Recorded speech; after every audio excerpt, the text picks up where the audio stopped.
शुरुआत में बाबा ने बोला कि जैसे हम बात करते हैं कि कुछ बच्चे बाबा के कहते हैं कि हमें याद नहीं रहता है, समय पर पॉइंट जो है हमें ध्यान नहीं आता है। तो इसको बहुत समझने वाली बात है कि बाबा कहते हैं कि एक होती है ट्रेन्ड मेमोरी, होती है एक होती है अनट्रेन्ड मेमोरी। हाँ, ऐसा कुछ नहीं होता कि हम कुछ भूल जाते हैं या याद रहता है। ट्रेन्ड और अनट्रेन्ड की बात हो रही है। तो जितने भी हम देखते हैं कि जो योगी महापुरुष हैं, उनका जीवन बहुत लंबा लंबा भी होता है, 100 साल तक भी जीवित रहते हैं, पर 100 साल तक भी बिल्कुल चेतन अवस्था में रहते हैं। सब चीजें याद रहती हैं, ड्रामा का एक एक पार्ट याद रहता है, हर बात याद रहती है। इसका अर्थ क्या होता है? तो आज समझने की बात है यहाँ पर कि जब उनका चेकअप भी कराया जाता है, तो शरीर को अगर देखें तो दिमाग की नसें सूखनी शुरू हो जाती हैं, सिकुड़नी शुरू हो जाती हैं, जिसको मेडिकल साइंस कहता है कि इस वजह से मेमोरी लॉस होता है। पर बाबा कहते हैं कि बच्चे जितने भी आपके भारत में या दुनिया में जितने भी ऋषि मुनि होके गए, जब उनका चेकअप करते हैं तो उनकी मेमोरी क्यों ऐसी रहती है कि सब कुछ याद रहता है। तो यहाँ बहुत समझने गहराई की बात है कि याद रखना और भूलना दो शब्द हैं, दो पावर हैं। भूलना किसको है और याद किसको रखना है। तो अगर हमने भूला नहीं बहुत सारी बातों को, इस कलयुग की दुनिया को, तो हमें याद नहीं रहेगा वो सतयुग, याद नहीं रहेगा परम धाम, याद नहीं रहेगा परमात्मा का साथ। इसीलिए बाबा ने अटेंशन खिंचवाई आज हमें यहाँ पर कि बच्चे किसको भूलना है और किसको याद रखना है। फिर ट्रेंड और अनट्रेंड की बात करें, वही यहाँ पर भी आ गई है कि आत्मा के अंदर सारे ही पाठ मूंद हैं। आत्मा को सब ड्रामा की नॉलेज है, हर चीज पता है। और ये ह्यूमन ब्रेन, ये तो हमें यहीं मिला और यहीं छूट जाना है, शरीर में मिला। तो सॉफ्टवेयर है माइंड, मन, और वहां से डाउनलोड हो रहा है जब शरीर लेते हैं तब। तो शरीर की अगर कुछ नले नाड़ियां समय अनुसार सूख भी गई, परंतु आत्मा शक्तिशाली है, इसी को माइंड ओवर मैटर भी कहते हैं। तो बाबा ने हमें आज बहुत अटेंशन खिंचाई कि बच्चे याद क्या रखना है और भूलना क्या है, इसके ऊपर आप बच्चे ध्यान दें। उसमें भी जैसे बताया कि interest is the mother of attention. कहाँ हमारा इंटरेस्ट है? जैसे आज देखो, बहुत युवक जो हैं मोबाइल के अंदर ही जैसे लगे रहते हैं, सारे दिन सोशल मीडिया, व्यर्थ की इंफॉर्मेशन, इधर उधर की बातें। अगर बहनों को देखो तो इधर उधर की बातों में लगी रहती हैं, व्यर्थ की इंफॉर्मेशन अपने अंदर, जो पुराना कुछ हो गया, कभी किसी को हो सकता है सामना करना पड़ा, किसी का दुख हमारे अंदर है, कोई बात का, कोई सिचुएशन का, तो वो अंदर ही रखा रह गया और बार बार उसको याद करना। तो बाबा ने बोला याद किसको करना है, इसको समझ लीजिए। बाबा कहते हैं कि बच्चे अगर आप मन को बोलेंगे कि तुम ये नहीं करो, तो वो उसको करेगा ही, ये कंफर्म बात है। तो बड़ा समझ में आया कि क्या करें फिर। बाबा बोलते हैं मन को कुछ पकड़ाओ, उसको कुछ पकड़ने की आदत है ना। जैसे पुरानी बात पकड़ने की आदत है, कुछ घट गया उसको पकड़ने की आदत है, तो उसको कुछ पकड़ाओ। तो उसको क्या पकड़ाओ? तो बाबा कहते हैं बाबा का हाथ पकड़ा दो, परमात्मा को पकड़ा दो। तो अगर परमात्मा के ज्ञान को हम पकड़ाते चले जाएंगे, तो जैसे बोला ना अभी, interest is the mother of attention, तो attention is the mother of memory. Next बात है, अटेंशन जहाँ पे जाती है वो मदर ऑफ मेमोरी है, यानी कि हमारी याददाश्त उससे बढ़ती चले जाती है जहां हमारा अटेंशन होता है। तो दो शब्द हैं, टेंशन, अटेंशन। तो अगर हम टेंशन यानी कि पुरानी चीजों को याद करते रहेंगे, जो घट गया है उसको याद करेंगे, वो हुट बन जाती है टेंशन।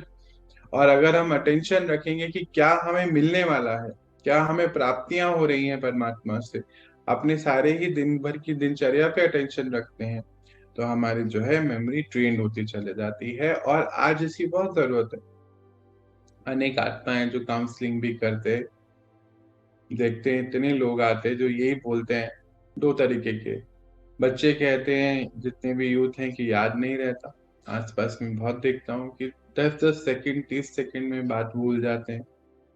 और जो बुजुर्ग हैं वो कहते हैं हम भूल नहीं पा रहे हैं, नींद नहीं आ रही है, उसको याद नहीं रहता है, उसको वो भूल जाते हैं, उनको याद रहता है। अर्थ क्या है, पुरानी बातें याद रहती हैं जीवन में जो घट गई हैं, अभी एक सेकंड पहले की बात भूल जाते हैं, ये भी एक बातें हैं। तो यहाँ पे सिर्फ हमें आज बाबा ने अटेंशन खिंचवाई है कि जहां पर आपकी अटेंशन जाएगी वहां पर एनर्जी जाएगी, ये भी एक लॉ है, where attention goes energy flows. तो आपका अटेंशन कहाँ जा रहा है, ये योग है। मतलब अगर हम परमात्मा की तरफ हमारा अटेंशन है तो हमारी एनर्जी उनकी तरफ जा रही है, तो उनकी एनर्जी हमारी तरफ आ रही है। लॉ ऑफ काइनेटिक्स यहाँ पर लग जाएगा कि हमेशा एनर्जी जो है हायर सोर्स से लोअर सोर्स में ट्रांसफर होती है। तो यहाँ पर बाबा ने हमें बहुत साइंटिफिकली समझाया कि बच्चे, आपका अटेंशन अगर मेरी तरफ आ रहा है तो मेरी एनर्जी आपकी तरफ आ रही है, और अगर आपको मेरी एनर्जी मिल रही है, इसी को तो योग बोला जाता है। सिंपल। जैसे कई भाई बहनें कहते हैं कि हम योग में नहीं बैठ पाते हैं, बैठते भी हैं बहुत सारी बातें आती हैं। तो बहुत सारी बातों को अगर हम एंटरटेन करते हैं तो बहुत सारी बातों में चले जाते हैं। Where attention goes energy flows. अगर हम उस पे जहां उसको सोचते रहेंगे तो उस पे चले जाएंगे। तो आज बाबा ने हमें बोला कि बच्चे, आप ये जो लीकेज है इसको स्टॉप करो। जैसे कोई टैंकी है, मानो उसमें हम पानी भर रहे हैं पर उसमें लीकेज है, तो वो पानी तो निकलता चले जाएगा। तो बाबा कहते हैं कि इस लीकेज को रोको। तो लीकेज को रोकने का फॉर्मूला बाबा ने दिया कि अटेंशन कहाँ पर है उसको चेक करो, क्योंकि जहां आपकी अटेंशन है वहां पे वो फ्लो करने लगेगा। फिर बाबा हमसे पूछते हैं कि बच्चे, नंबर 1 जाने का क्या अभ्यास कर रहे हो? नंबर 1 पुरुषार्थी या नंबर 1, जैसे हम देखते हैं कि ये पूरी पढ़ाई जो है 33 करोड़ आत्माओं तक पहुंचने वाली है। हमने शास्त्रों अनुसार देखा कि 33 करोड़ आत्माएं जो हैं सतयुग त्रेता में थी। तो 33 करोड़ जो है ये पढ़ाई पढ़ने वाले हैं, पर नंबर 1 जाने वाले सिर्फ 8 आत्माएं हैं, या 108 हैं, या 16,108 हैं, बस। पूरे विश्व में से बस इतनी 8 और 108। इसके लिए क्या पुरुषार्थ होना चाहिए? तो बाबा ने आज हमें बहुत अटेंशन खिंचवाया इस बात पे कि बच्चे, कनेक्शन क्या है, कनेक्शन किससे रखना है, किसके साथ कनेक्शन रखना है, और किसको भूल जाना है। तो कनेक्शन रखना है परमात्मा पिता के साथ, कनेक्शन रखना है अपने दैवीय स्वराज्य जो आने वाला है उसके साथ, दैवीय संसार के साथ। कनेक्शन रखना है अपना आत्माओं के साथ, दिव्य कनेक्शन रखना है यानी कि पवित्रता का। यह है कनेक्शन। और भूलना किसको है? पुरानी दुनिया को भूल जाना है, पुरानी बातों को भूल जाना है। अब आप जो है नई दुनिया में जा रहे हैं तो नई दुनिया को याद रखना है। तो यहाँ पर एक और बात आ जाती है, बाबा ने टेंशन खिंचाई कि ममता है ना, ममत्व जैसे अटैचमेंट्स है हमारा, कि कहीं तो कनेक्शन होगा ना। तो कहते हैं ममता नहीं रखनी है, समता रखनी है, यानी कि सभी के लिए समानता हो जानी चाहिए। कोई व्यक्ति एक बड़ा अच्छा लगता है, उसके तरफ हमारा ममता तो नहीं चले जाती, या सबसे हमारा प्यार है। आज बाबा ने इसके लिए भी चेकिंग कराई कि बच्चे, सभी से प्यार उत्पन्न होता है सभी के प्रति, या एक या दो के प्रति है, औरों के प्रति नहीं है। एक एक की कंपनी तो बहुत ही अच्छी रहती लगती है। तो बाबा ने यहाँ पे हमें अटेंशन खिंचवाया, बोले क्वेश्चन ये नहीं होना चाहिए। आप बच्चों को जो है एक की कंपनी अच्छी लगती, वो तो परमपिता परमात्मा होने चाहिए, क्योंकि उन्हीं से ही हमें सभी संपूर्ण बनने की सारी विधियां और संपूर्ण स्थिति में जाने के लिए शक्ति भी मिल रही है। तो बाबा यहाँ पर कहते हैं कि बच्चे, आपको संपूर्ण पवित्रता धारण करनी है। संपूर्ण पवित्रता का अर्थ क्या होता है वो भी अभी हम देखते हैं। तो संपूर्ण पवित्रता अर्थात बिल्कुल भी विकार जो है वो सूक्ष्म लेवल तक भी ना रहे। हाँ ठीक है, तन के लेवल पे तो हम सभी ने पवित्रता धारण कर ली, पर क्या काम क्रोध लोभ मोह अहंकार इसके सूक्ष्म रूप को समझते हैं? आज बाबा ने उस पे भी हमें हाईलाइट करा। तो कहते हैं संपूर्ण पवित्रता धारण करनी है, उसके लिए क्या करें? क्या करना है? रिवाइज और रियलाइज्ड, दो शब्द बड़े पक्के हैं, इसको हम लिखेंगे कहीं पर लिख रहे हैं तो। रिवाइज और रियलाइज्ड। बाबा कहते हैं रिवाइज करो और रियलाइज करो, जिससे आप रियल को देख पाओ। रियल में मैं कौन हूं, मैं आत्मा। क्या रिवाइज करना है? अपने स्वरूप को रिवाइज करना है। मैं कौन हूँ? पवित्र स्वरूप आत्मा हूँ, ये रिवाइज करना है। और क्या रिवाइज करना है? ज्ञान के ये पॉइंट्स रिवाइज करने हैं, क्योंकि जैसे जैसे हम रिवाइज करते चले जाएंगे, ये फाइलें खुलती चले जाएंगी। मैं अपना पर्सनल अनुभव भी यहाँ शेयर करता हूँ। मैंने कभी ज्ञान तो कभी देखा नहीं, पढ़ा नहीं, सुना नहीं, कुछ भी नहीं था ऐसा। हाँ, और जो पढ़ाई थी, लौकिक पढ़ाई, वो बिल्कुल ही अलग थी। तो जब बाबा ने बताया कि आपका ये रोल है, तो जैसे जैसे ज्ञान को पढ़ना शुरू किया, मुझे वो बिल्कुल भी नया नहीं लगा। जैसे कि वो फाइलें अपने आप खुलती चले गई बुद्धि में। आज भी मैं ज्ञान जो है, कभी भी बहुत रेयर होता है कि मैं रेगुलरिटी में पढ़ता उसको। परंतु मैं बाबा के साथ जब योग में बैठता हूँ, तो वहां से जो बात मुझे एक दो चार जो चीजें समझ में आती, सुनने में आती है, वो अपने आप जैसे फाइलें खुलती चले जाती। ऐसा लगता नहीं है कि कोई नई चीज पढ़ रहे हैं। कुछ भी नहीं लगता, कोई ऐसी चीज नहीं लगती जो समझ में नहीं आती। बाबा जो बोलता है सब क्लियरली समझ में आ जाता है एक ही बारी में। और अभी तो एक नई चीज भी देख रहा हूँ कि बुद्धि में वो ठहर जाता है, वो फिर बुद्धि से कभी कहीं नहीं जाता है, हमेशा।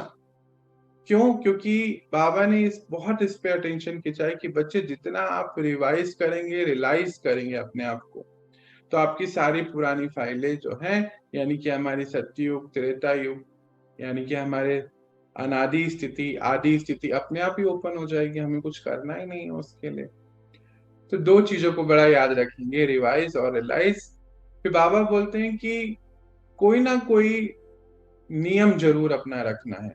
नियम क्या रखना है? कि जैसे बाबा ने हमें मर्यादाएं बताई कि सुबह उठना है, पढ़ाई जरूर नियम अनुसार करनी है। पढ़ाई पे बाबा बहुत अटेंशन खिंचाते हैं कि बच्चे रोज रेगुलर पढ़ना है, आप बच्चों को रेगुलर पढ़ना है। तो रेगुलर जितना हम पढ़ेंगे, तो वो रिवाइज और रियलाइज होगा, और जिससे रियल आइज खुलेगी। बड़ा तीन तीन शब्द हैं, रिवाइज, रियलाइज, रियलाइज, यानी कि ये हमारी, जिसको तीसरा नेत्र कहते हैं, वो खुलना शुरू हो जाएगा। अच्छा, फिर इसमें क्या होता है? आगे बाबा ने बोला कोई ना कोई निमित्त बन जाता है, या तो व्यक्ति या परिस्थिति, आपको बार बार ही जो वो संकल्पों पे लेके जाने के लिए। जैसे कई लोग बोलते हैं हम रुक ही नहीं पा रहे, बार बार ही हमारे मन में वो बात आ रही है, किसी ने हमें ऐसा कुछ कह दिया, यानी कि वो निमित्त बना। किसके निमित्त बना? आपके संकल्प चलाने के लिए। तो बाबा ने आज हमें अटेंशन खिंचाई कि बच्चे चेक करिए कहाँ कहाँ ऐसा हो जाता है, कौन सी परिस्थिति में आपके संकल्प बहुत ज्यादा चलते हैं, या कोई कोई व्यक्ति के साथ आपके संकल्प बहुत ज्यादा चलते हैं। किसी व्यक्ति ने कुछ कह दिया तो चलता जा रहा है अंदर ही अंदर, अंदर ही अंदर। तो वहीं पर आप क्या कर रहे हो? रिवाइज और रियलाइज। रिवाइज किस कर रहे हो? किस बात को कर रहे हो? जो उसने कह दिया, या जो परिस्थिति ने सामने आई उसको रिवाइज कर रहे हो। रियलाइज क्या कर रहे हो? बॉडी कॉन्शियसनेस को कर रहे हो। ये तो गलत कर रहे हो। इस रिवाइज रियलाइज के फॉर्मूले को आपको दूसरी वे में यूज करना है। वो ये यूज करना है कि मैं कौन हूं। मानो किसी ने कुछ कह भी दिया, तो मैं कौन हूं, ये रिवाइज करना है। और रियलाइज क्या करना है? मेरा स्वरूप क्या है, यहाँ मेरी क्या ड्यूटी है? मेरी ड्यूटी है कि उस आत्मा को भी पवित्र दृष्टि से देखना। ये मेरी ड्यूटी है, क्योंकि बाबा ने मुझे बोला कि आप पवित्र आत्मा।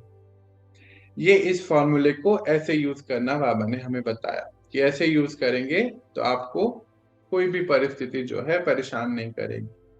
इसके लिए बाबा ने एक और बात हमें बताई आज, कि ये रिवाइज और रियलाइज का फॉर्मूला चलेगा कैसे, काम कैसे करेगा? अभ्यास। अभ्यास और वैराग्य। जैसे कई आत्माएं कहती हैं कि हम भूल ही नहीं पा रहे उस बात। अभ्यास। बाबा कहते हैं कि बिल्कुल बच्चे, मैं सहमत हूं कि ये टफ है, जरूर टफ है, पर ऐसा नहीं है कि आप नहीं कर सकते, क्योंकि आपने बहुत बारी किया है। रियलाइज और रिवाइज। रिवाइज कैसे? आप बहुत बारी इस पार्ट को, इस रोल को निभा चुके हैं, क्योंकि बाबा ने हमें ड्रामा के लिए बताया कि ड्रामा जो है रिपीट होता है, ड्रामा परफेक्ट है। तो ये रोल आपने पहले भी निभाया है। अभ्यास करने से आप इस रोल को निभा सकते हैं, दोबारा से ये सब चीजें होने लगेंगी। और दूसरा शब्द यहाँ के अभ्यास के साथ दिया, दो शब्द अगर हम कहीं नोट करें, तो अभ्यास और वैराग्य। वैराग्य पुरानी दुनिया से, वैराग्य अपने जो पुराने विकार हैं उनसे, सभी से आपको वैराग्य लेना है। 3 शब्द बाबा ने यहाँ पे और दिए। बोला अचानक, एवरेडी और बहुत काल का अभ्यास। ये बहुत 3 जो शब्द हैं अक्सर याद आते हैं। इसके बारे में बाबा ने हमें 2-3 दिन पहले भी बताया था कि ये सारा पार्ट ड्रामा अचानक का बना हुआ है। अचानक ही होनी है सारी चीजें।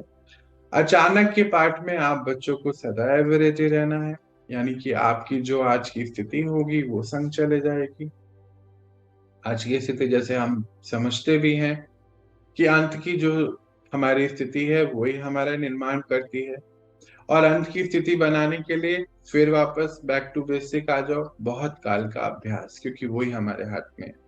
अचानक का पार्ट हमारे हाथ में नहीं है। बैक टू बेसिक हमें अभ्यास ही करना पड़ेगा। तो बाबा ने बोला संपूर्ण निर्विकारी बनना है। विकारों का सूक्ष्म रूप को समझो और इसको समाप्त करो। संपूर्ण पवित्रता को धारण करो। कहते संपूर्ण पवित्रता धारण करोगे तभी संगम युग की मौज में रहोगे। अब यहाँ अंडरलाइन करने वाली बात आ गई कि संपूर्ण पवित्रता होगी तो मौज में रहोगे। मौज में रहोगे तो ही बाबा को याद कर सकोगे। अंडरलाइन, डबल अंडरलाइन कर लेंगे बात को। अगर मौज ही नहीं है तो फिर तो कोई भी नहीं करेगा। तो फिर अब मौज में रहने के लिए क्या करना है? तो बाबा ने बोला दुख का कारण है अधीनता, परवश हो जाना। जैसे कई लोग कहते हैं कि मैं अपनी आदतों की परवश हूं, तो वो दुख का कारण है। छोड़ ही नहीं पा रहे। क्यों नहीं छोड़ पा रहे? क्योंकि कहीं ना कहीं माया को नजदीक से जाना नहीं। तो माया को जब हम समझ लेंगे तो फिर मौज में रहेंगे। मौज में आने का कारण क्या है? स्वतंत्रता। स्वतंत्रता है ना, अधिकारीपन की स्थिति। मैं आत्मा अधिकारी। और अगर बार बार ही दुख में आ रहे हैं तो अधीनता। 2 लाइन है, 2 शब्द हैं, अंडरलाइन कर लेंगे उसको। तो इसको समझ लेते हैं। बाबा ने बोला ये जो विकार है, काम क्रोध लोभ मोह अहंकार, इसके सूक्ष्म रूप को भी समझो। हाँ, जैसे बड़े रूप को तो हो सकता है अभी ज्ञान में आने के बाद हमने बहुत ज्यादा कंट्रोल में कर लिया है, फिनिश कर लिया है। अब यहाँ पर एक और बात आ जाती है। कहते ये जो 5 विकार है, ये 5 विकार यानी कि 5 शक्तियां बन सकती हैं। कैसे? कि जैसे पहले वाली बात बाबा ने बोली कि मन को अगर बोलो कि नहीं करो तो मन मानेगा नहीं, करेगा ही उस बात को। ये तो हमने देखा है, जिस चीज को हम मना करते हैं वो करता है। तो करना क्या है? उसको कोई नई चीज पकड़ानी है, क्योंकि उसको पकड़ने की आदत है। ऐसे ही विकारों को, ये एक एनर्जी है। एनर्जी को आप कभी भी डिस्ट्रॉय नहीं कर सकते। यहाँ पे समझने की बात है। एनर्जी को डिस्ट्रॉय नहीं कर सकते, पर एनर्जी को ट्रांसफॉर्म कर सकते हैं। तो लॉजिकल बात बाबा ने बताई कि काम क्रोध लोभ मोह अहंकार, इन पांचों को समझ लीजिए सूक्ष्म रूप में क्या है। जैसे काम, तो काम इच्छा तो हम सभी ने पवित्रता धारण करने के बाद खत्म कर दी। हम बिल्कुल शरीर से पवित्र रहने लगे। पर उसका सूक्ष्म रूप है सूक्ष्म कामनाएं, हद की कामनाएं। आवश्यकता से ज्यादा अगर चाहिए तो यह है हद की कामना। आवश्यकता से ज्यादा क्या है? कि मैं ये चाहता हूं या चाहती हूं कि ये आप ऐसा कर लीजिए, आप ये करिए, हमारे बच्चे को ये पढ़ाई पढ़नी बहुत जरूरी है, उनको ये करना चाहिए। ऐसी अनेक प्रकार की कामनाएं हमारे अंदर। हमारे लिए ऐसा हो, कौन क्या लाया कौन क्या दिया ये भी जानना कामनाएं हैं। किसी ने क्या बोला, किसी ने क्या नहीं किया, ये भी कामनाएं हैं। तो आज हमारी चेकिंग है कि हमारी कामनाएं कहाँ तक स्टॉप हो गई हैं। जब कोई चीज जरूरत से ज्यादा चाहिए तो वो कामना बन जाती है। जैसे मान लीजिए रोज 2 रोटी खाते हैं, और सब्जी अच्छी लगी तो 2.5-3 रोटी खा ली। तो फिर ये फिर से सूक्ष्म कामना, चेकिंग करनी पड़ेगी हमें। फिर बाद में बोलेंगे कि नहीं हमने ज्यादा खा लिया, हमें नहीं खाना चाहिए था ज्यादा। तो उस समय हमने कंट्रोल नहीं करा, उस समय हमने माया के इस रूप को समझा नहीं। कि सब्जी ज्यादा अच्छी लगी तो ज्यादा खा लिया। इसका अर्थ ही है कि हमारी अभी कामनाएं गई नहीं है। पर बाबा ने बोला इस कामनाओं को शुभ कामनाओं में चेंज कर दो। देखो एनर्जी को ट्रांसफॉर्म करा रहा है बाबा। कहते हैं सूक्ष्म कामनाएं जो हैं, अब आप इसको शुभ भावनाओं में कन्वर्ट कर दो। विश्व की हर आत्मा प्रति आप ये कामना रखो कि हर आत्मा का जो है कल्याण हो, हर आत्मा को सुख शांति मिले। ये कितनी सुंदर बात है। एक वो कामनाएं हैं और ये भी तो कामनाएं ही हैं, परंतु ये शुभ कामनाएं हैं। तो बाबा ने कहा आप इस एनर्जी को ट्रांसफॉर्म कर दो। फिर काम विकार तो अभी हमने बात करी। क्रोध, क्रोध तो चलो हम सभी अभी धीरे धीरे खत्म करते जा रहे हैं, पर उसका सूक्ष्म रूप भी है। जोर से बोलना, आंखें दिखाना, बात करना बंद कर देना, कोई हमसे आगे चले जाए उसमें भी हमें दिक्कत होना कि ये हमसे आगे कैसे बढ़ गए। कई लोग दूसरों के एक्सपीरियंस सुनते रहते हैं कि इनको तो बहुत ज्यादा अभ्यास हो गया, ये तो बहुत आगे बढ़ गए, हम तो अभी आगे नहीं बढ़े, यानी कि फिर से अंडर किट चल रही है। ये भी क्रोध का रूप है कि हम तो सहन ही नहीं कर पा रहे हैं, ये इतनी आगे कैसे चले गए पीछे से आकर। तो ये सारी बातों पे अटेंशन खिंचानी पड़ेगी अपनी। तो क्रोध अग्नि में बाबा कहते हैं, काम की अग्नि, क्रोध की अग्नि कलयुग में बहुत महान है, हम देख ही रहे हैं, आत्माएं जल रही हैं उसमें। क्रोध से देखो बाहर कितना कुछ हो रहा है। तो बाबा कहते हैं क्यों ना आप बच्चे इसको कन्वर्ट कर दें राइट डायरेक्शन में। तो क्रोध अग्नि को योग अग्नि में कन्वर्ट कर दें कि योग की अग्नि से मैं ये सारे ही विकार भस्म कर दूं, ये सारे ही अपनी बुरी आदतें, बुरे संस्कार खत्म कर दूं। कितनी वंडरफुल बात बाबा ने बोले यहाँ हमें, प्रैक्टिकल। फिर अगर हम आगे आते हैं, मोह, मोह तो और ही समझ में नहीं आता है। कैसे? जैसे कई बच्चे बोलते हैं बाबा को कि बाबा दुनिया में रहना है, आप तो ऊपर रहते हो, हमें तो सबके साथ रहना है। तो बाबा ने एक शब्द दिया, कॉशन बोला यहाँ पे कि फैमिलियरिटी, मतलब कि इसको समझो क्या है। सहयोग तो सबसे लेना है क्योंकि आप बच्चे अकेले नहीं हो। शरीर लेना है तो माता पिता का सहयोग चाहिए, है ना, जन्म लेने के लिए।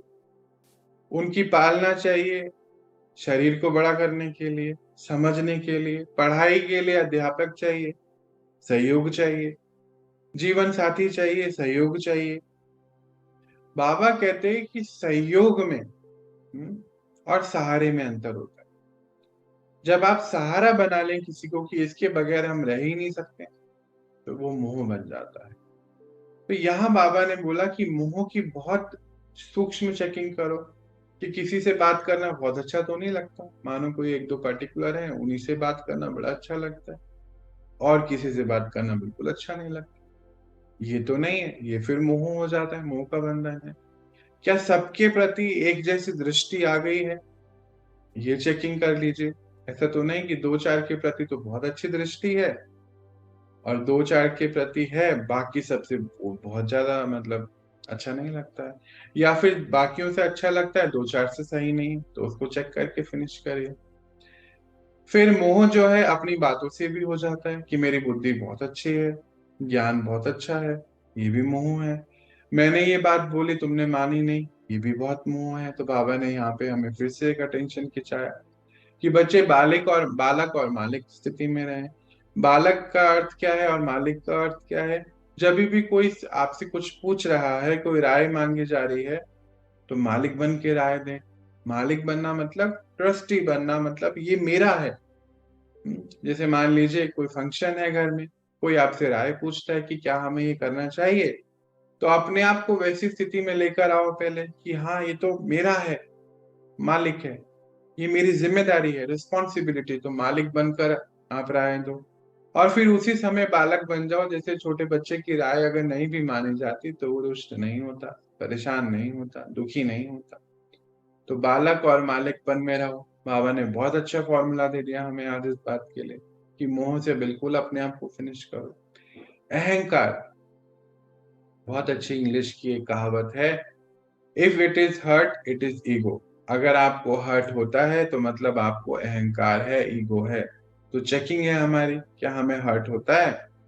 अगर हर्ट हो रहा है हर चीज में, यानी कि अभिमान है, और अभिमान वाला व्यक्ति आगे कभी नहीं बढ़ सकता। तो अभिमान को सम्मान में कन्वर्ट करो। है तो वही चीज ना, मोह का, सॉरी मुझसे रह गया, मोह की बात कर लेते हैं। मोह को कैसे कन्वर्ट करना है?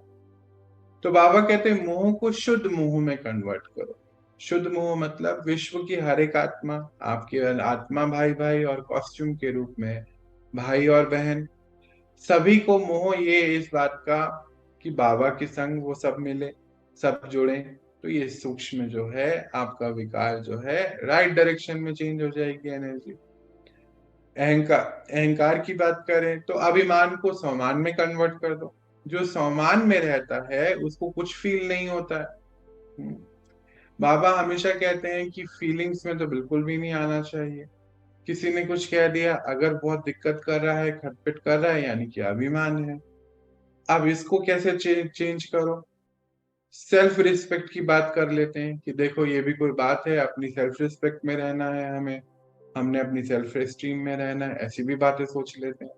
तो बाबा कहते हैं सम्मान में रहना सेल्फ रिस्पेक्ट होती है। सेल्फ रिस्पेक्ट का अर्थ है कि मैं आत्मा अपनी रिस्पेक्ट कर रही हूं, तो मुझे बाहर से किसी रिस्पेक्ट की जरूरत नहीं है। हाँ, तो चेकिंग है, अगर बाहर से सूक्ष्म लेवल पे भी कुछ चाहिए तो यानी कि देवतापन के संस्कार हैं, देवतापन के तो है नहीं। हम ये पढ़ाई पढ़ रहे हैं देवता बनने की, तो दोनों में बड़ा फर्क हो जाएगा। चेकिंग करनी है। तो जितना हम सम्मान की सीट पे रहेंगे तो हम सबको रिस्पेक्ट देने वाली आत्मा बन जाएंगे, सबको प्रेम देने वाली आत्मा बन जाएंगे। तो इस तरीके से अहंकार को, अभिमान को चेंज कर दो, कन्वर्ट कर दो। फिर बाबा ने हमें एक और जगह अटेंशन खिंचवाई आज कि बच्चे, कर्मातीत अवस्था जो है नंबर 1 जाने का सबसे सहज साधन है। अब वो कैसे होगा? यानी कि perfection in every action, her action में हमारा परफेक्शन हो जाए। मतलब कर्म अपनी तरफ खींचे नहीं, कर्म नहीं खींचे, इसका अर्थ क्या होता है और परफेक्शन कैसे लाना होता है इसको समझ लेते हैं। मानो हमें आज कोई सेवा मिली, हाँ, मानो मुझे आज ये सेवा मिले कि मुझे बर्तन धोने हैं, एग्जाम्पल है। पर बर्तन मैंने धो तो दिए पर ठीक से रखे नहीं, ऐसे ही रख कर आ गए। तो जो और आत्माएं वहां पर हैं वो कहेंगी, उनका बुद्धि चलेगी ये क्या तरीका है, ऐसे थोड़ी कोई कार्य होता है। तो यानी कि वो कर्म का, कर्म बंधन हमें खींच रहा है अपनी तरफ। पर अगर उसी काम को मैंने अटेंशन से किया, अच्छे से कर्म किया, अच्छे से बर्तन धोए, उसको प्रॉपर जगह पे रखे, पूरा क्लीनिंग कर दी, तो सामने वाले आत्मा से क्या मिलेगा? एप्रिशिएशन, कि अरे नहीं बहुत अच्छे से काम करते हैं, बहुत रिस्पॉन्सिबल हैं। उससे क्या मिली? दुआ। दुआ मिलने से क्या हुआ? हमारी जो स्थिति है वो पावरफुल हो गई। और वहीं पर उसके अपोजिट क्या होता है अभी हमें मालूम है, नेगेटिव वाइब्रेशन। तो जब नेगेटिव वाइब्रेशन अगर हमें और आत्माओं की मिलेगी तो हमारी वाइब्रेशन डाउन जाएगी। लीकेज है, याद है ना बाबा ने शुरू में क्या बोला था कि लीकेज को रोकिए। अब हमारी आज चेकिंग है कि हमें कर्मों के बंधन कितने खींचते हैं। हम्म? कर्मों का बंधन अगर है तो कर्मातीत अवस्था नहीं है। नंबर 1 जाने के लिए कर्मातीत अवस्था को हमें बनाना है, यानी कि परफेक्शन विद एवरी एक्शन। अब यहाँ बाबा ने फिर से अटेंशन खिंचाई कि बच्चे, आप जो है अपना मुझे बना लीजिए, हाँ, सब कुछ मुझे दे दीजिए, ये मैंपन को बिल्कुल छोड़ दीजिए। कर्मातीत में जाना है मतलब अंत में दो ही चीजें खींच सकती हैं, या तो व्यक्ति या वस्तु। दो ही चीजें खींचती है ना। व्यक्तियों से सहारा मिलता है, सहयोग मिलता है। वस्तु से जो है अच्छा लगता है, आनंद मिलता है, सुख का साधन बन जाता है। दो ही बातें खींचती हैं। तो बाबा बोलते जब आपने मुझे अपना बना लिया, सब कुछ मुझे दे दो, सब कुछ मेरा को दे दो, तो जब मुझे दे दिया तो आप तो ट्रस्टी हो गए, आप तो यूज करने वाली आत्मा हो गए। यानी कि सारी जो वस्तु है उसको यूज करना है, जितने व्यक्ति हैं उनसे सहयोग लेना है और सहयोग देना है। सबको सहयोग देना है, प्रकृति को भी देना है, समय को भी सहयोग देना है, अपनी शक्तियों का सहयोग देना है, तो आप कर्मातीत अवस्था को जल्दी पालेंगे। कर्मातीत अवस्था का अर्थ ही है कि अंत में जो है हमारी बुद्धि इधर उधर ना जाए। बोलते भी हैं अंत मत इसको कहते हैं। अगर हमारी अंत की बुद्धि व्यक्तियों में, व्यक्ति अपनी तरफ खींचते हैं, या वस्तुओं में, जैसे मानो बाबा कहते हैं कोई जो है व्यापारी है तो उसकी बुद्धि धन कमाने में ही लगी रहती है। कोई डॉक्टर है तो उसकी बुद्धि पेशेंट्स को देखने में और धन कमाने में आजकल तो लगी रहती है। तो फिर चेक करो कि बच्चे कहाँ अटक रही है, कहीं मोह के बंधन ये खींच तो नहीं आ रहे आपको। तो कर्मातीत अवस्था का अर्थ है कि जब हमें कोई भी व्यक्ति विशेष या हमारा कोई भी वस्तुओं में हमारी बुद्धि ना जाए, उसको कर्मातीत अवस्था कहते हैं। और action, perfection in every action, कोई भी एक्शन हमें अपनी तरफ खींचे नहीं। मानो आज हमारी ड्यूटी है कि रोटी बनानी है और हमने जली कटी रोटियां टेढ़ी मेढ़ी सब बना के आ गए, तो सोचो कितनी आत्माएं हमें क्या दुआएं देंगी या बददुआएं देंगी, यही चेकिंग कर लो। और चेक करके अपनी लीकेज को यहीं पे नोट कर लो कि मेरी लीकेज कहाँ हो रही है। तो इसीलिए बाबा हमारा बहुत अटेंशन खिंचा रहे हैं आज कि बच्चे कर्मातीत अवस्था को बनाने के लिए, इस लीकेज को स्टॉप करने के लिए, परफेक्शन इन एवरी एक्शन, इसको कहीं हम लिख लेंगे, लिख लेंगे, लिख लेंगे और अंडरलाइन करेंगे 10 बारी कि हमें हमें जो भी कर्म मिले उसको हम बहुत अच्छी रीति से परफॉर्म करें, पूरा मन बुद्धि वहां पर लगा के, क्योंकि वहां से हमारी लीकेज भी हो सकती है और हमें वहां से मान लीजिए रिचार्ज भी हो सकता है। लीकेज और रिचार्ज दो शब्द लिख सकते हैं। लीकेज होगी जहां पे आत्माएं हमें नेगेटिव वाइब्रेशन दे रही हैं, उनके संकल्प चल रहे हैं हमारे लिए। और रिचार्ज होगा जब उनके संकल्प हमारे लिए पॉजिटिव वे में चल रहे हैं कि इन्होंने जो भी वर्क करा ये बहुत अच्छा किया। आजकल देखते हैं बहुत सारे भाई बहनें जो हैं मोबाइल पे बहुत लगे रहते हैं, जैसे अभी शुरू में भी बात हो रही थी, लीकेज का कारण है। बहुत अच्छा लगता है, कोई हंसी की बात देख रहे हैं, सोशल मीडिया फेसबुक पर पोस्टिंग कर रहे हैं, फोटोग्राफ खींच रहे हैं, पोस्टिंग हो रही है, तो ऐसे ही सोचने लगा मैं कि ये ऐसा क्यों करते होंगे, इनको क्या मिलता होगा इस फोटोग्राफ डालकर, अपने नए नए लुक लगाकर क्या मिलता होगा, ऐसा क्या होता होगा जो उनको अपनी तरफ खींचता होगा। तो समझ में एक बात आई छोटी सी कि खुशी मिलती है। मेरा सर्वे भी चल रहा था, जितने भी ये यंग जनरेशन है उनसे मेरी बात होती रहती है, किसी न किसी लेवल पे टच होता रहता है। तो पूछता भी हूँ कि क्या आपको ऐसा क्या इसमें लगता है, क्या मिलता है, आप क्या अच्छा लगता है।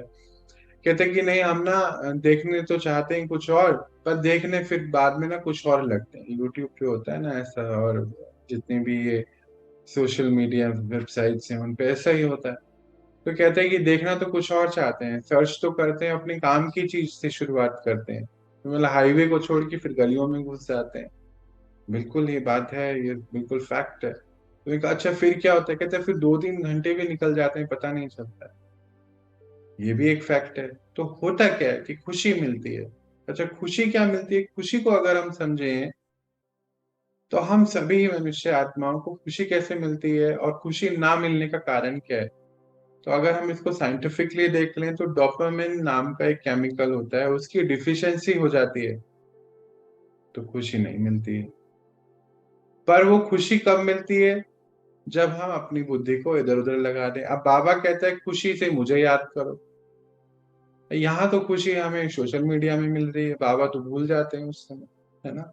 हंसी की बात है कि बाबा तो उस समय याद ही नहीं रहता जब 4 घंटे हम सोशल मीडिया पे, कई लोग तो रात को सोते ही नहीं इस चक्कर में, उसको देखते हैं और फिर देखते देखते सोएंगे तो बुद्धि सारे समय वहीं लगी रहेगी, सोशल मीडिया पे लगी रहेगी।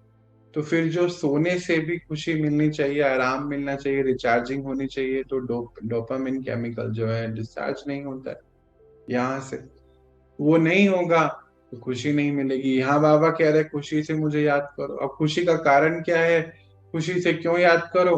तो बाबा कहता है बच्चे मैंने आपको कहाँ थे, मतलब अगर हम अपनी पुरानी लाइफ में अपनी पुरानी लाइफ देखूं और शायद आप लोग भी अगर रियलाइज करो तो हम कहाँ कहाँ क्या क्या कर रहे थे। बीमारियां भी थी, चिंताएं भी थी, टेंशन भी थी, यानी और कहाँ से मुझे तो लगता है जैसे मतलब क्या बोलूं, कहीं से भी ऐसे ही तो पड़े हुए थे और उससे उठाकर बाबा हमें कितनी आगे बढ़ा रहा है। तो बाबा कहता है बच्चे मैं तुम्हें डबल ताजधारी बना रहा हूँ। डबल ताजधारी हमें पता है सतयुग में, है ना, सतयुग त्रेता युग में एक तो रिस्पॉन्सिबिलिटी का कराऊं, एक ऑरा का कराऊं। कितना सुंदर बात बाबा बोले कि मैं तुम्हें नॉर्मल, तुम कहीं पर घूम रहे थे गली मोहल्ले में, वहां से उठाकर मैं तुम्हें क्या बना रहा हूँ, राजाओं का राजा बना रहा हूँ। तुम्हें आदि मध्य अंत का ज्ञान दे रहा हूँ। तो मैं अपने सारे संस्कारों को परिवर्तन करने का पूरा मौका दे रहा हूँ। कितनी बड़ी खुशी की बात है। तो खुशी का अर्थ क्या है? अगर डोपामिन की डिफिशियंसी को देखें तो 4 केमिकल जो है हमारे, ये जो पिट्यूटरी ग्लैंड है ये हमें देती है, वो क्या है? डोपामिन, ऑक्सीटोसिन, और उसके बाद एंडोर्फिन, और एक होता है, मैं बोल नहीं पा रहा हूँ उसको, सेरोटोनिन कुछ करके एक केमिकल होता है। तो ये बाबा ने हमें इसको कैसे इतनी सुंदर तरीके से समझा दिया। मतलब देखो ना, वो सर्जन के भी सुप्रीम सर्जन है, हमें उसने इतनी अच्छे से बताया कि बच्चे ये ऑक्सीटोसिन और सेंट्रोफिन कैसे निकलेगा, जब आप निस्वार्थ सेवा करेंगे। निस्वार्थ सेवा करने से आपके, एक तो है मनसा सेवा, एक है हमारी वाणी से सेवा, और अगर एंडोफिन कैसे हमें महसूस होगा, वो है हमारी फिजिकल एक्टिविटीज, यानी कि फिजिकल सेवा। जैसे मानो रोटी बनानी है, बर्तन धोने हैं, पोछा लगाना है, झाड़ू लगानी है, कपड़े धोने हैं, ये फिजिकल वर्क हो गया। तो जब ये तीनों केमिकल्स जो हैं हमें महसूस हो रहे हैं, जब हम ये काम कर रहे हैं, कुछ भी सेवा कर रहे हैं, मनसा सेवा कर रहे हैं, तो ऑक्सीटोसिन निकल रहा है, और जो एप्रिसिएशन मिल रहा है उससे फिर डोपामिन निकल रहा है। देखो वंडरफुल बात है, ये चारों ही हैप्पी हॉर्मोन्स हैं। जितने ज्यादा ये हॉर्मोन्स हमें सिक्रेट हो रहे हैं तो हम हैप्पी रहते हैं, नींद अच्छी आती है, क्योंकि हैप्पीनेस का इंडेक्स बढ़ता जा रहा है। हैप्पीनेस का इंडेक्स बढ़ रहा है तो हमारे पास खुशी है, तो सबको देंगे क्या? खुशी देंगे। चेहरे के ऊपर बाबा का बड़ा टेंशन है आज। कहते बच्चे चाल चलन कैसा है? बाबा के बच्चे तो सदा खुशी में रहने चाहिए, संतुष्ट रहने चाहिए, चेहरे से खुशी नजर आनी चाहिए। क्योंकि अगर आप खुश नहीं भगवान मिलने के बाद भी, तो बच्चे फिर कैसे खुश होंगे? वंडरफुल बात है। तो एक डीप जो थॉट बाबा ने हमें दिया, आज सोचने वाली बात है कि 4 ही हमारे हॉर्मोन्स हैं जो हैप्पी हॉर्मोन्स हैं, और 4 ही हॉर्मोन्स अगर बाबा ने कितनी सुंदर तरीके से उसको हमें बता दिया सुप्रीम सर्जन ने, कि अगर सेवाओं में अपने आप को लगा दो। हम्म, तो जो पहले क्या बात हुई? Perfection in every action. जब परफेक्शन इन एवरी एक्शन हुआ तो क्या मिलेगा? एप्रिसिएशन होने लगेगा कि आपने बहुत अच्छे से वर्क किया। एप्रिसिएशन मतलब क्या हुआ? कि आत्मा को एप्रिसिएशन चाहिए। तो अगर एप्रिसिएशन मिलेगा तो डोपामिन निकलेगा। डोपामिन निकलेगा तो आप अपने लक्ष्य की तरफ और आगे बढ़ेंगे। लक्ष्य की तरफ यानी कि लक्ष्य को हमेशा ध्यान में रखेंगे कि मुझे क्या बनना है, देवी देवता बनना है, तो मुझे हर काम को अच्छे से करना है। तो हर कार्य को करेंगे अच्छे से तो 16 कला संपूर्ण बनते चले जाएं। कितना सुंदर ज्ञान है, वंडरफुल।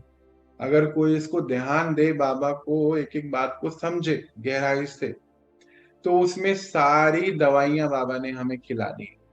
एक एक गोली अगर उसको डिटेल में समझा जाए और समझकर अगर उस कार्य को प्रैक्टिकली कर लें, तो कहते हैं अगर खुशी है, चेहरा अपने आप, चेहरा चलन बहुत सुंदर होगा। हर आत्मा आपसे जो मिलेगी वो संतुष्ट होगी। फिर से देखो सर्कल को याद करो, कनेक्शन। जब हर आत्मा हमसे संतुष्ट होगी तो वो हमें क्या दे रही है? कनेक्शन में सोचो, तो वो हमें शुभ भावनाएं दे रही है, शुभकामनाएं, यानी कि हाई वाइब्रेशन दे रही है। जब हर बाबा के बच्चों को हम संतुष्ट कर रहे हैं तो बाबा हमें क्या दे रहा है? आशीर्वाद दे रहा है। बाबा से कहता है, वो कहता है मैं सूक्ष्म शक्तियां देता हूँ तुमको, जब तुम मेरे बच्चों को सुख दे रहे हो। तो फिर जब हम सबको सुख दे रहे हैं तो उनसे भी सुख मिल रहा है, बाबा से भी सुख मिल रहा है, तो डबल डबल प्रॉफिट हो गया। डबल प्रॉफिट जब हमारे आता जाएगा तो आत्मा शक्तिशाली नेचुरली बनेगी ना। शक्तिशाली आत्मा को कुछ भी काम करना कोई मुश्किल है नहीं। दुनिया का कोई काम आगे आ जाए, कोई सेवा आ जाए, कोई मुश्किल नहीं है। और कमजोर आत्मा तब बनती है जब इस चीजों पर वो ध्यान नहीं देती, अटेंशन नहीं देती। तो बाबा ने हमें इतना वंडरफुल ज्ञान जो है, कितनी छोटी सी बात में कितना कुछ बता दिया।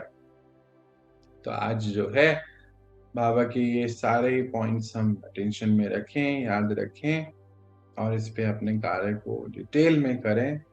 कुछ बातें जो हैं बाबा ने जो हमें अंडरलाइन कराई इसकी तरफ हम ध्यान रखें कि संपूर्ण पवित्रता धारण करे है, ये करनी है, यानी कि सूक्ष्म लेवल को विकारों में हमें समझ जाना है। सूक्ष्म लेवल पे जाएँगे तो हम अपने सारे ही विकारों को ख़त्म कर सकेंगे। जहाँ पे अटेंशन, यहाँ पे एनर्जी फ्लो करती है, वहीं पर जहाँ पर अटेंशन रहती है, वहाँ पे एनर्जी फ्लो करती है। वो हमें याद रखना है, रिवाइज़ और रियलाइज़ करना है, रियलाइज़ ओपन करने के लिए। ये कुछ आज के हाइलाइट्स थे। बाबा ने बोला नंबर 1 में आने के लिए क्या कर रहे हो बच्चे? तो नंबर 1 में आने के लिए संपूर्ण पवित्रता को धारण करना। अच्छा, ओम शांति। सभी को ओम शांति।